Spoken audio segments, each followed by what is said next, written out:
খারাপ সময়টা হয়তো অতীত হয়ে যায়, কিন্তু মানুষের খারাপ ব্যবহারটা কখনো অতীত হয়ে যায় না। শুধু নিজে থেকে কথা বলা বন্ধ করে দেখো, দেখবে অনেক আপনজন পর হয়ে যাবে। আসলে কেউ আপন হয় না। যারা তোমার ক্ষতি চায় তাদের আঘাত করবে না, তাদের সামনে একটু হাসি মুখে বাঁচবে।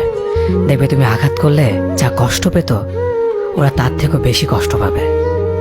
যত মিশবে ততই মানুষ চিনবে, অভিনয় যে কত প্রকার হয় তা বুঝতে পারবে।